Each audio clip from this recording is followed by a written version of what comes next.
Hi guys, Drew back again with Princess Craft RV, and today we are going to be walking through the appliances and operations of the 2021 Discover by Intech. So starting right up front here with the loading and unloading procedure, we have your coupler right up front here at the tongue. Now this is a little different coupler than probably most of you are used to seeing. Now this does not stay in the unlocked position. So the idea being is that you would have to essentially keep this in that lifted position while you back underneath the coupler here. Once you're centered underneath that coupler, you're going to go ahead and run the jack down. Once you are fully seated on that ball, just go ahead and let that loose. Now you are going to pay special attention that you do have this secondary latch actually engaged there onto that coupler. That's going to keep that from potentially rattling loose. Also, not a bad idea to go one step further and add a secondary pin here through these holes. Again, that's just going to be a little bit more security, again, to keep this from rattling loose going down the road.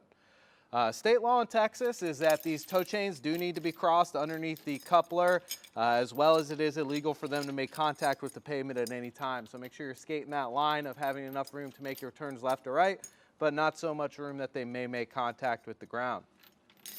Riding right next to those tow chains on a third or separate connection point on the receiver is going to be your emergency breakaway cable here. Very important, this is essentially your last line of defense if any of these other tow components were to become compromised. As the two vehicles separate, this is going to act like a ripcord to the electric brake system. So again, very important, can't stress enough, we do want to have a third connection point on the receiver, whether that's a quick link carabiner, whatever you got, as long as this is riding separate of the tow chains. Also right up front here, we have your 7-way plug. This is going to plug into the bumper on your vehicle. This is going to give you full function to the tow vehicle's charging system, braking system, marker lights, tail lights, all that fun stuff. Hopping right up here, of course, we have your front storage compartment here. Nothing too crazy with that. Does have a latch there. It is able to lock and keep all your gear secured in there. Also up front, of course, we have your full-size spare tire here. Again, kind of just pointing out the obvious here. 20-pound propane cylinder here. This is the most common propane cylinder you're going to find out there in the wild. Same variant you're going to find on any gas grill. Standard open and close valve on the top. Now when it does come to refilling this tank, we want to make sure that we do turn that valve in the closed position. Make sure that's nice and snug. We would then disconnect our pigtail harness here, or pigtail there. And then you have a tension band. So you have a number 3 Phillips head on this side and a 7/16 nut there. Of course, you're just going to loosen that up. That's going to allow this tank to easily be removed and take for service. Of course, make sure we're tightening that back down before going down the road. You don't want this to potentially bounce out of that bracket. Moving on here, we have a couple connections here. First up is going to be our 30 amp 110 volt power supply.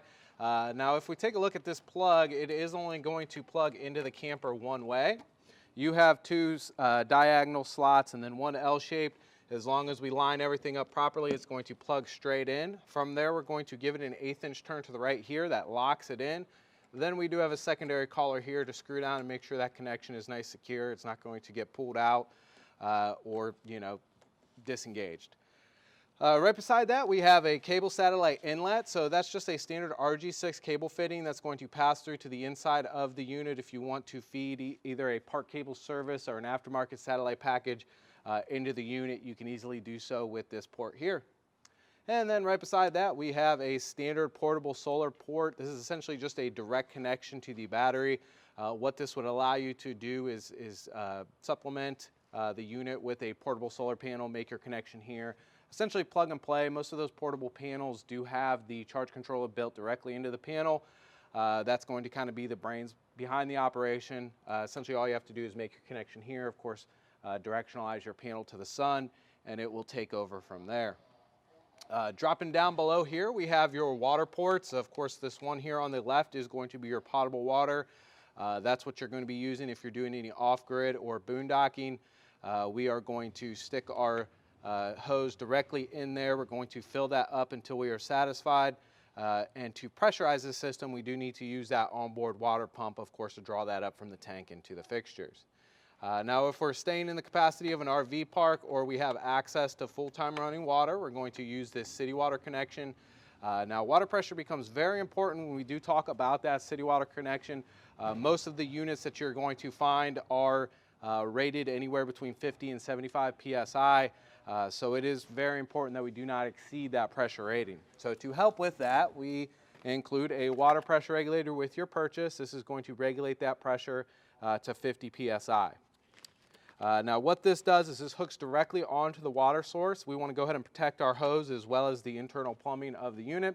So we hook this onto the spigot first. We then hook our hose onto that. And lastly, we make our connection to the camper by rotating this hose bib on the actual camper.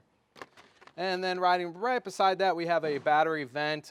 Nothing for you to really take note of other than that is, of course, the battery is on the inside in the cabinetry, and this is how it vents out to atmosphere.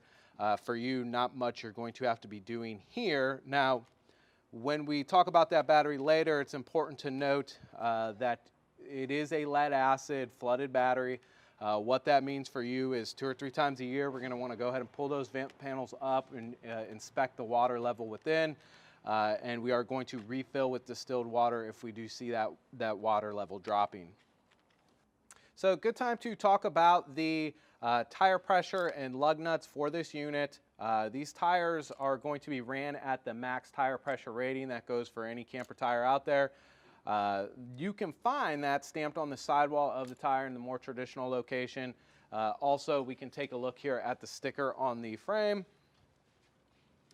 which is going to give us that number, and that's 51 psi. So that's exactly where we want to run it. That's going to give us the highest flexibility in terms of weight rating.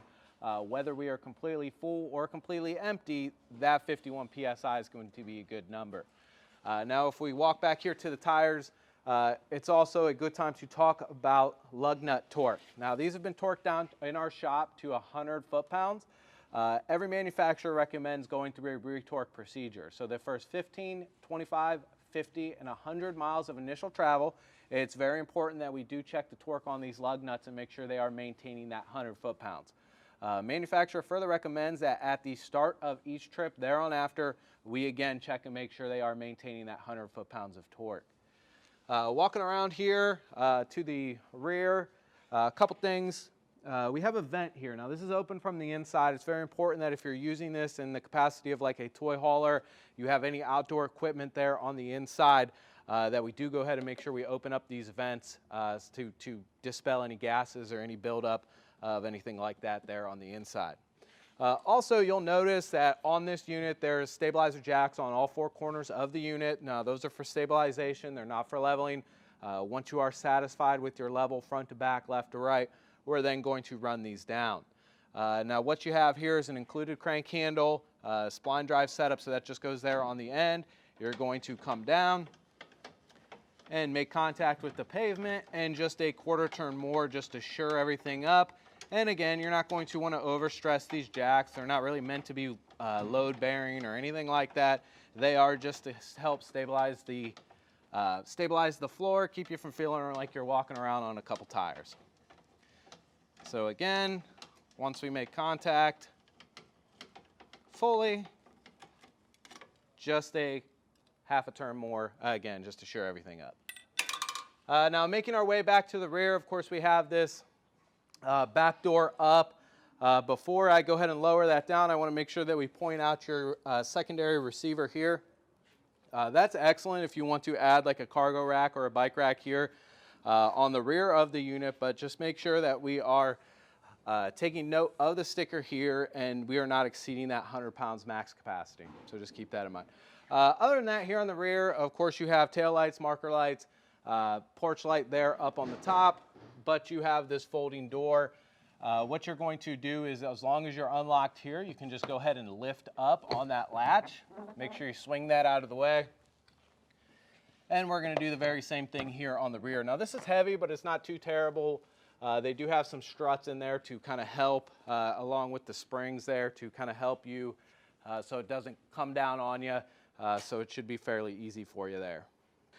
Just want to point out a couple all-weather 110 15 amp outlets here on the exterior of the unit. So very easy, basic kind of entry step with this unit. All you're going to do is pull from the center, lift up slightly. That's going to make that come out. Same on the way in. So just lift up slightly, kind of feed it in there, and it's going to be secure. It's not going to bounce out going down the road or anything like that. Also, you have a magnetic door hold open here, which is a pretty cool feature.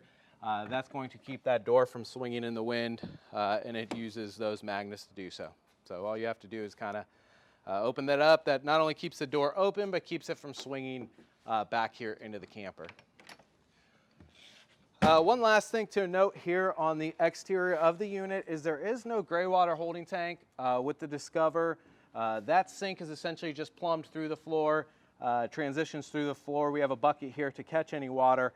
You use a cap to cover it when you're going down the road. Now that is a standard garden hose fitting, so if you don't want to route your water, or if you don't want to catch your water in a bucket here, you can surely hook up any old hose and route that away from your campsite or down a drain or whichever you prefer. Just about covers it here on the exterior of the Discover. We're going to hop on the inside and take a look at those features. So here on the interior, we're going to start with the Irv Technologies Stereo. Now this has AM/FM radio, Bluetooth. It has auxiliary ins, whether that be an HDMI or a USB. Your modes are going to be listed here. Of course, you have a seek and a find, volume button here, zone 1 and zone 2. Now this unit only carries one zone, so it's not something you have to worry about with that. Now this is a very kind of basic head unit style stereo. I find most people are pretty familiar with how these operate, and again, it is an on off button there, and then you select your mode. Pretty straightforward. So here up top we have your fire extinguisher. Now this is a very important piece of your safety equipment, and it's equally as important that we test our safety equipment every single time we take the unit out. Now on top of this extinguisher, there's going to be a little tab. If we go ahead and press that tab down and it springs back, that means there's pressure within the unit. If it stays depressed, that means we need to go ahead and replace the unit, pull it out, recycle it, and get a new one. Moving on, we also have another very important piece of safety equipment here. It's going to be your carbon monoxide smoke alarm. Now this runs on a 9-volt battery. It'll let you know when it needs to be changed. It does have a test button, and we do want to make sure that we are testing that every single time we take the unit out. Dropping down low here, we have some 12-volt plugs there, a couple USB chargers, as well as a 12-volt cigarette lighter style receptacle. That will allow you to, of course, power any 12-volt equipment, charge phones, any USB-driven devices as well.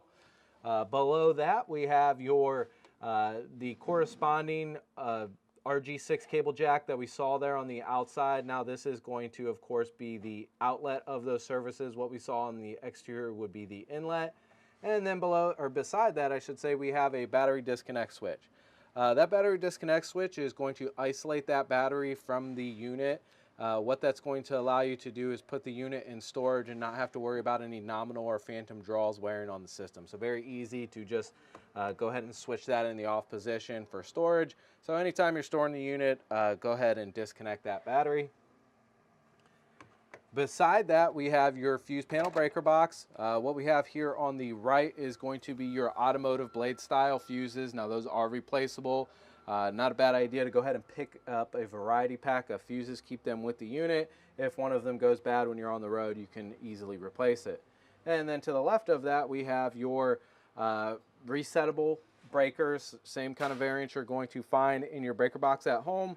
And in terms of function, those are all labeled, both the AC and the DC circuits on the lid here. Beside that, we have your water pump switch. That's going to be that lighted switch. And then we have your overhead lights here in the kitchenette area. And lastly, we have your blue backlighting here of the overhead cabinet. And below that, we have your GFI Protected Outlet. Now, all the receptacles in this unit are on the same circuit. If one of them were to get overloaded, they would all kind of follow suit. Now, this would be the reset point of that. You should see a test and a reset button on that receptacle, and that's how you're going to easily restore function to those receptacles. So down here on the floor, we have your carbon monoxide LP leak detector. Now this is wired into the 12-volt side of the camper, so you don't have to worry about any batteries to change or anything like that. Now again, it is equally important that we do go ahead and test this every single time we take the unit out. Functions very much like a smoke alarm with that test button. You'll go ahead and push it, it'll beep at you a couple times and you'll know it's working correctly. So if we open up this cabinet here, we're going to find a couple components. All the way there to the left is going to be your battery box. As you can see, that's a sealed battery box. The only times you should generally have to open that up is, of course, to do our battery maintenance, as well as you do have a couple fuses in there. One is going to be a 15 amp fuse for the solar hookups that we saw on the outside, and the other is going to be a 30 amp fuse that is essentially the main 12 volt power line. So if you lose all functionality to your 12 volt appliances, that's going to be more than likely the case, in that the 4 screws along the outside would need to be removed, open up the battery top, inspect those fuses, make sure they're good. Now we have your freshwater holding tank as well in this compartment. We can see a series of valves. Now, if we go ahead and take a look here, this valve here, if we were to open that up, that's going to drain. What's that? Start with this valve here. The camera wasn't running. So this valve here, if we go ahead and open that up, that is going to drain this freshwater holding tank. Of course, it's very important when we're using the tank that be in the closed position. Now we also need this valve to be in this position here with the flow of the water line. That's going to allow that water to cycle through the pump. Now you have another hose here, and you can see that kind of tucked behind the water line there. What that's used for is if we're doing any winterization with the unit, what that process generally entails is going to purge all the water from the system. We are then going to introduce antifreeze into the system using this guy here. So what you would do is you're going to remove this white cap, you're going to stick that directly into a bottle of RV grade antifreeze. We would then switch that valve further up into the line. We would open that valve, so we're going to move it with the flow of the water line. From there, we're going to use our water pump to draw water throughout the system. So what you do is you open up both sides of the sink there, both hot and cold, and we're going to let that run until we see, of course, pink at the fixture. That's how we're going to know that we are winterized, when we actually see that antifreeze at the fixture. Other than that, not really much you have to worry about under here. You do have access to your water pump. We can see that there in the background. Again, not really too terribly much you're going to be doing back here. We have your refrigerator right beside that. Now this does have a lock there on the door, so we lower that down. If we go ahead and open it up, looks like a pretty standard dorm style refrigerator. Now this runs on 12 volt as well as 110 volt electricity. We are going to control our temperature with this knob here. So 1 through 5 in terms of temperature, of course 5 being the coldest and 0 being off. Other than that, we of course have some storage here on the underside of the sink. We can see that drain making its way down through the floor and of course transitioning to the outside. And then hopping up, nothing too crazy with the rest of the sink. It's just a standard stainless steel single bay sink, hot and cold water here. Of course, this unit does not have a hot water heater, so you're not going to have really access to hot water, although you do have both positions on the valve. Cooktop here does have an electric igniter, which is a cool feature. What you would do is you would hold this into the lighting side of things. Go ahead and hold that down until you actually see the flame at the burner, and then you can adjust that further on the knob. When you're shutting the lid, of course, make sure this is cooled down completely. You are going to lift up on the lid and then allow that to come down flush. So here, right inside the entry door, first up is going to be your MaxxAir Air Excel remote. Of course, we have a fan on and off button here in the top left-hand corner. We have up or down, that's going to increase or decrease the fan speed. We have plus or minus here, that's going to increase or decrease the thermostatic temperature here. We can open and close the lid with the remote, and then we can, of course, either bring air from the inside or exhaust it by reversing the fan direction here. We can also close that lid and have that fan circulate air if we want to kind of run it like a ceiling fan. Really cool feature to the unit, and is going to work well. Now this is a 12 volt appliance, so you will have access to this off grid if you choose to do so. Below that, we have your awning in and out switch. Of course, this is a location of the switch. We're going to talk more about that awning on the exterior when we go ahead and demo the bed for you. And then below that, we have a couple light switches. One is, of course, going to be the main ceiling lights here on the unit. The other is going to be the outside porch lights. So here we have your air conditioning controls. Up top here, now this is not only your air conditioner, it also can produce heat as well. If we're aiming for that, we're going to turn to this little heat dot there that's going to kick on the fan to start circulating the air, and then we're going to take our thermostat control and move that onto the hot side of things. Of course, if we give it a few seconds, it'll start producing heat. Now, if we move that one more click there, we're going to be in low air conditioner. One more, that's going to be medium air conditioner. And lastly, that's going to be high air conditioner. Now, if we keep going, that's going to take us out of the actual air conditioner mode and into the fan only mode. And again, you're going to have 3 fan speeds with that as well. And then, of course, we're back to off. Of course, before, when you're on air conditioner, you're wanting cold, of course, turn this to the snowflake. If we're wanting to produce heat, make sure we're on the heat dot and we're in the red here. Different kind of louvers here to push that air down. You also can directionalize that air with the louvers on the sides, the front and the rear. Now this also does have a filter that's going to need to be cleaned every so often. What you're going to do is if you start noticing some dust accumulating here on the grill, we're going to want to make sure that we clean that filter. So what you're going to do is stick a flat bladed screwdriver in here and kind of lightly pry this out. Once you've done so, you're going to see a netted filter. Go ahead and remove that as well.